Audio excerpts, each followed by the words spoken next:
통일의 문을 열었던 정부를 한번 보면 알겠지만 여러분 어때요? 박정희 정부예요.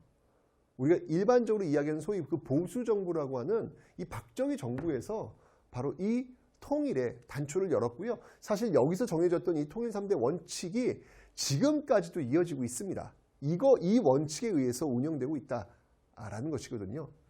자, 이 7.4 남북 공동성명이 나오게 된 그 배경은 뭐였냐면 제가 이야기했어요. 냉전의 완화.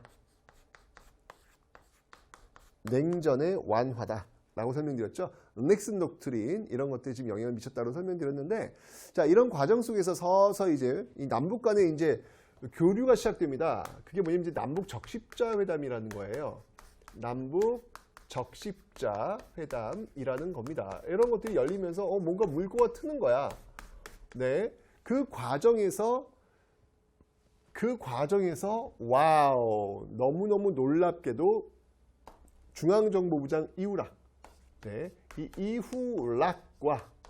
이후락과 김일성이 만나는, 어디에서? 평양에서. 네, 평양에서 만나는 이 놀라운 역사 사건이 지금 벌어지게 되는 거예요. 이후락이 그때 너무 긴장해가지고 이 독약이든 그 앰플을 갖고 왔대요. 그래서 혹시 뭔 일 있으면 그 크게 죽으려고. 그 정도로.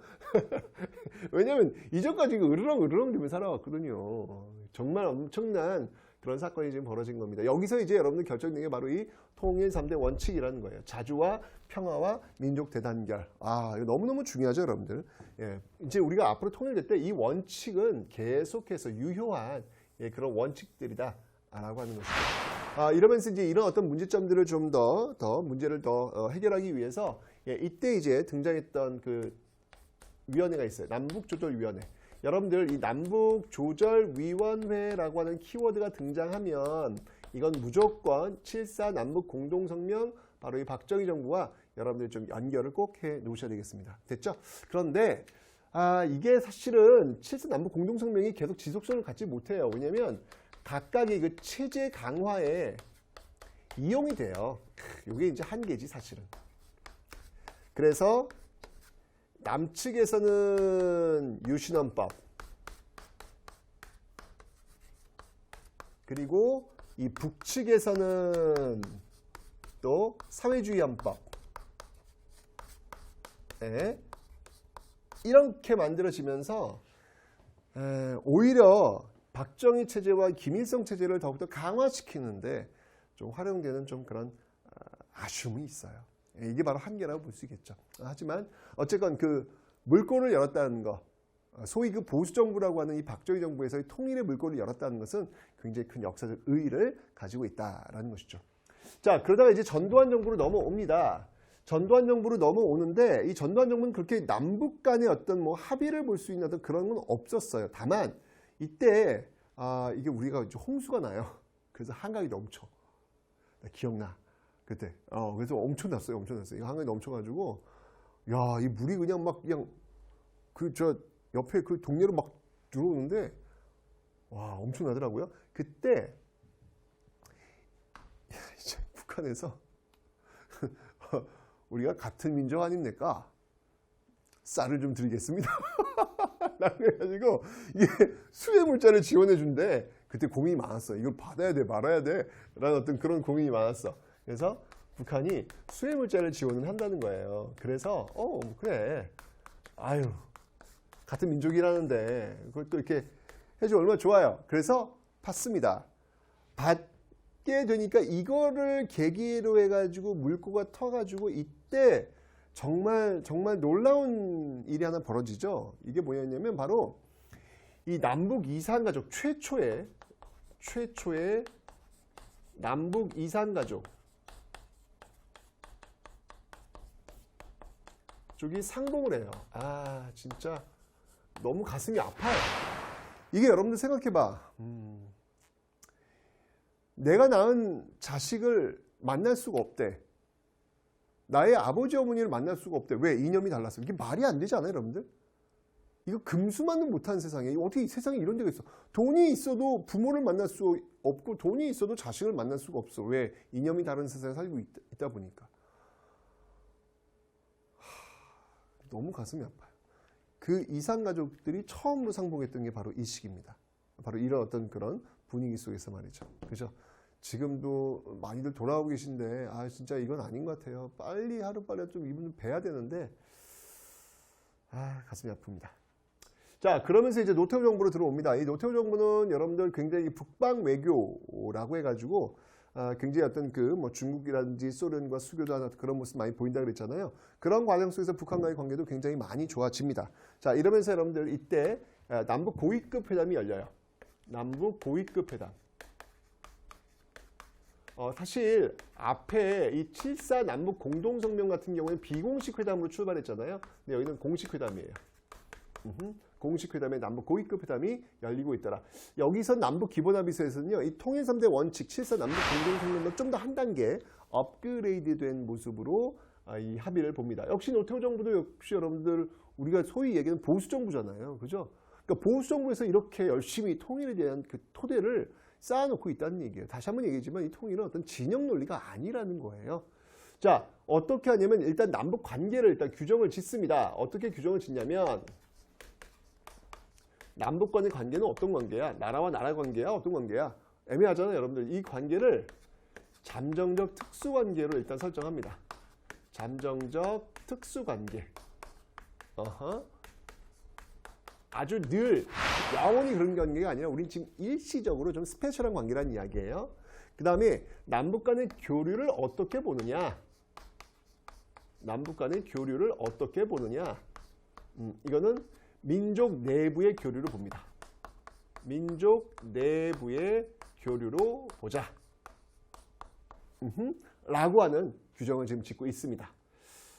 좀 더 좀 한 발짝 지금 진전하고 있는 그런 모습들 지금 보이고 있죠. 자, 그런데 여기에 그치는 게 아니라 사실 이 남북 기본합의서를 맺기 이전에 남북이 말이죠, 여러분들. 남북이 동시에 유엔에 가입을 합니다. 유엔 동시 가입. 유엔 동시 가입. 요게 이제 첫 번째 있었던 모습이고요. 두 번째가 이제 남북 기본 합의서야. 그리고 세 번째 쭉 이렇게 와서 세 번째는 바로 한반도 비핵화. 여기는 아니다. 세 번째는 이렇게 가야 되겠네요. 이게 잘 안 지워져요. 이게 장난이 아닙니다, 여러분들. 네, 여기서 세 번째는 뭐냐면 바로 한반도 비핵화 공동화 선언. 한반도 비핵화 선언. 비핵화 공동 선언을 채택하는 어떤 이런 흐름. 이렇게 유엔 동시가입 남북 기본 합의서 한반도 비핵화 선언. 굉장히 노태우 정부에서는요, 이런 남북 간의 어떤 관계를 활성화시키기 위한 노력들을 굉장히 많이 보이고 있더라라는 이야기 기억하시면 되겠습니다. 자, 그러다 이제 김영삼 정부 넘어야 되는데 김일성이 죽어요. 이러면서 더 이상의 어떤 이야기는 진전되지 않습니다. 왜냐하면 거기에 또 상당하면 또 몇 년상을 한대요. 굉장히 또 어떤 유교적인 어떤 그런 모습들이 있기 때문에 진전이 없어요. 그러다가 이제 김대중 정부로 들어와서 이제 김일성의 뒤를 이었던 김정일. 그 김정일 국방위원장과의 그 관계를 굉장히 많이 개선시키죠. 그 정책이 뭐였냐면 바로 이 김대중 정부의 대표적인 브랜드죠. 바로 이 햇볕 정책이라는 겁니다. 햇볕 정책. 이 햇볕 정책의 어떤 상징적인 모습들이 뭐였냐면 당시 정주영 현대 명예회장이 이 소떼를 몰고 방북했던 이 엄청난 사건이 벌어져요. 왜냐하면 정주영 명예회장이 고향이 이북인데 거기서 옛날에 이 소를 한 마리 끌고 내려와요. 그거 갖고 이제 장사를 시작해가지고 지금은 현대를 만들어 놓았다. 그래서 내가 이제 그거 갚으러 간다라고 해서 소떼를 그냥 차에 실어가지고 쫙 이 휴전선을 넘는 그 퍼포먼스를 보입니다. 와, 대단했습니다.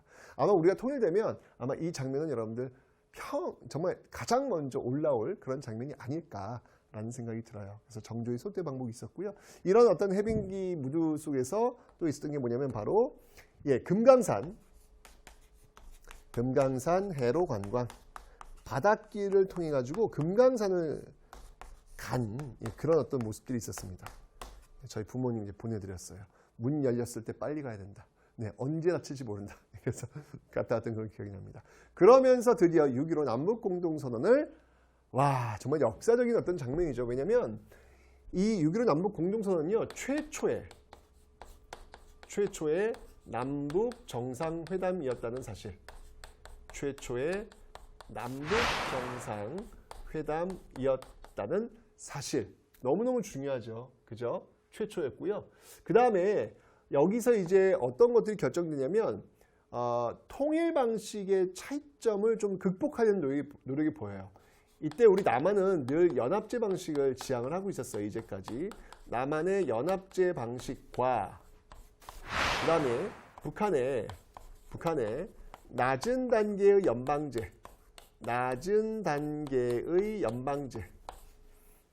연방제 방식이 유사점이 있다. 유사점이 있다.